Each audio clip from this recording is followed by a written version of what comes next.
Sir India में I think जहाँ भी हम खेलते हैं विकेट स्पिनर्स को थोड़ा हेल्प रहता ही है। स्पिनर्स तो हमारे हमेशा यहाँ पे ऐश भाई, जड्डू भाई सब विकेट लेते ही हैं। तो लास्ट मैच में जिस हिसाब से मैं रन आउट हुआ वो मेरे कंट्रोल में नहीं था, और जब इतने सीनियर प्लेयर आपके विराट भाई जैसे या बुमराह भाई जैसे टीम में नहीं होते हैं तो रन किए हैं। तो 400 रन में कभी ऐसा होता है कि अभी हर इनिंग में हर बैट्समैन तो रन नहीं कर सकते हैं, हर किसी का दिन होता है। तो जो हमारा फर्स्ट मैच था वहाँ पे 3 लोगों ने 80-90 बनाए थे। सेकंड मैच में शस्वी ने 200 किया, पिछले मैच में रोहित भाई ने फर्स्ट इनिंग में 100 किया, जड्डू भाई ने 100 किया। तो ऐसा नहीं है कि एक ही बैट्समैन रन बना रहे हैं, आई थिंक सभी कंट्रीब्यूट कर रहे हैं, तभी टीम का 400 के आसपास हमारा हर इनिंग में स्कोर बन रहा है। विराट में ये सर आई थिंक तीन मैच से वो हमारे साथ नहीं है। ऑब्वियसली विराट भाई जैसा प्लेयर किसी भी टीम में अगर नहीं हो तो थोड़ा फ़र्क तो पड़ता है, बट आई थिंक जिस हिसाब से उनकी जगह पे अभी जैसे सरफराज खेले तो आई थिंक उन्होंने काफ़ी अच्छा किया। तो प्लेयर्स को अपॉर्चुनिटी मिल रही है उस वजह से, और आई थिंक काफ़ी अच्छा कर रहे हैं मैच में। शुभमन, इस सीरीज से पहले बहुत ज़्यादा चर्चा हो रही थी कि lack of youngster they have stood up. उस कॉन्टेक्स्ट में कितना इंपॉर्टेंट रहा आप लोगों के हिसाब से, किस तरह की बातचीत, स्पेशली एज यू सेड कि Virat was missing, added responsibility थी राहुल द्रविड़ या रोहित शर्मा ने, किस तरह की बातें the way everyone has perform so far the young batter? Sir I think first match में हमारी जो बात थी कि काफ़ी सारे, अगर आप हमारा स्कोर कार्ड देखते हो तो काफ़ी सारे प्लेयरों को स्टार्ट मिला था। हर किसी ने ऑलमोस्ट 50 बॉल के आसपास खेले थे, 390 थे, शस्वी ने 80 समथिंग किए थे, जड्डू भाई ने किए थे, केएल भाई ने 80 किए थे। तो पहले मैच के बाद हमारी बात ये थी कि किसी एक या दो बैट्समैन को लंबा स्कोर करने की अपॉर्चुनिटी सबको मिली, बट ऐसे लंबा स्कोर हो नहीं पाया।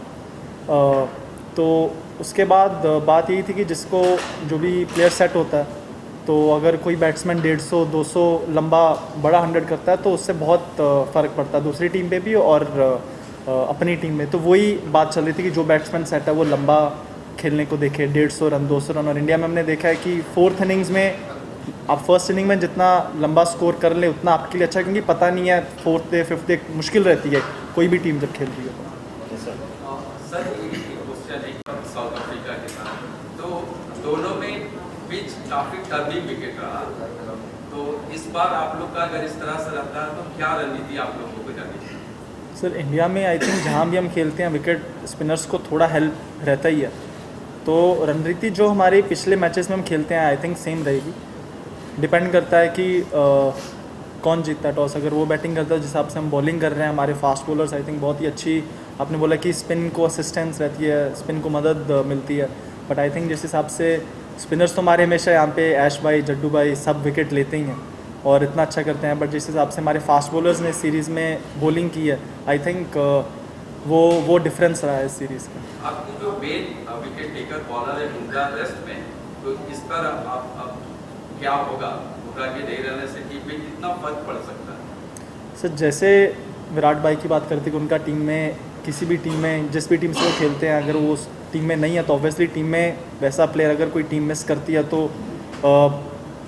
बहुत बड़ी बात होती है। सेम ही बूम भाई के लिए वो हमारे बॉलिंग अटैक को, फास्ट बॉलिंग अटैक को लीड करते हैं, बट आई थिंक जिस हिसाब से सिराज ने पिछली इनिंग में बॉलिंग की 4 विकेट निकाले और बहुत ही क्रूशल टाइम पे 4 विकेट निकाले, तो आई थिंक सब बॉलर्स को एक्सपीरियंस है इंडियन कंडीशंस में बॉलिंग डालने का, रिवर्स स्विंग डालने का।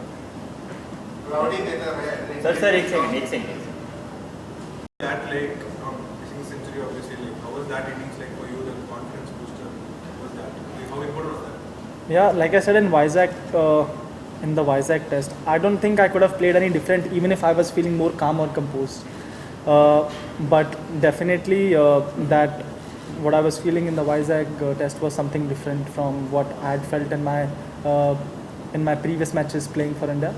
And in the Rajkot test, yes, I think the situation was such, we were in such a good position as a team as well. You know, we were leading 300 odd runs something, and we were in a great position. So I think keeping those things in mind, keeping everything in mind, it was a much more calm and composed innings. Last night when Coach Sharma came for a decision from the team management to like keep the youngsters more humble, and also when it comes to the youngsters in the group, quite a few of them, how do they remain on this track and stay focused on the game at the age especially? So I don't think there's a problem with the youngsters being not humble. You know, we have seen Jaiswal scoring back-to-back double hundreds. If you don't have it in you, you won't be able to score back. There aren't many people in World Test cricket who have scored back-to-back double hundreds. So he definitely is a sensational player. We have seen it. We have seen it over. I think he's played around 8 or 9 tests. We have seen it. We have seen it in him. I don't think there's any conscious decision. Maybe Rohit Bhai didn't want to talk about it at that point of time.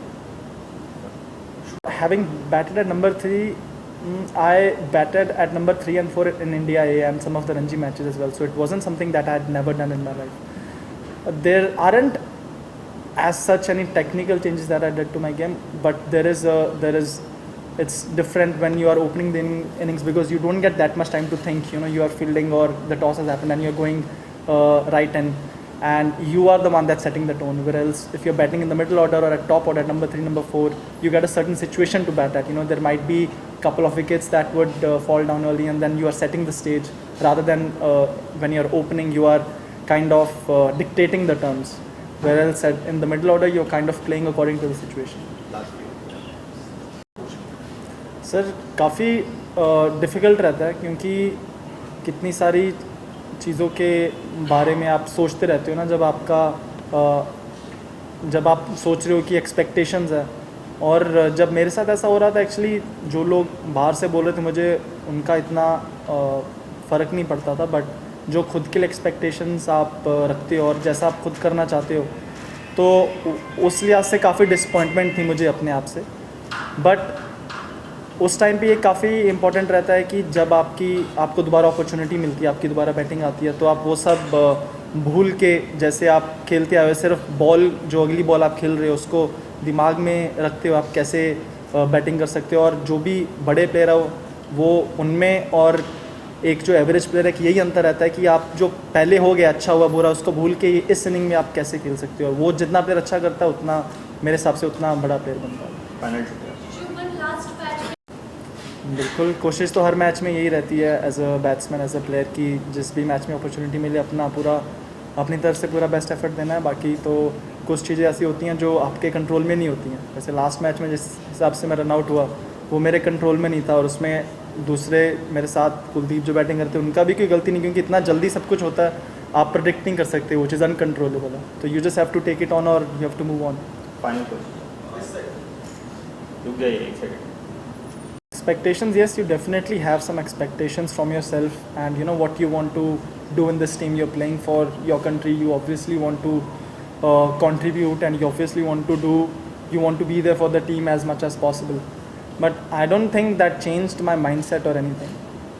I still have the same expectations that I had from myself.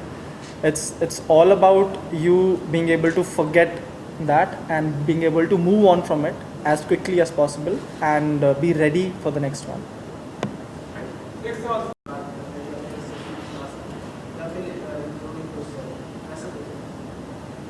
Ji, I think जिस हिसाब से youngsters ने perform किया, तो जब इतने senior player आपके विराट भाई जैसे या बुमराह भाई जैसे टीम में नहीं होते हैं, तो जो भी यंगस्टर्स को अपॉर्चुनिटी मिलता है उनको भी ये बात पता होती है कि हमको ये अपॉर्चुनिटी मिली है और पता नहीं है कितने टाइम तक हमारे पास ये अपॉर्चुनिटी रहेगी, तो सब अपना बेस्ट देने का कोशिश करते हैं उसमें। सर एक सेकंड। आई थिंक माई भाई को तो पूरा इंडिया ही काफ़ी मिस करता है। फ़र्क नहीं पड़ता कहाँ खेल रहे हैं, हम रांची में खेल रहे हैं, कहीं भी खेल रहे हैं। Thank you.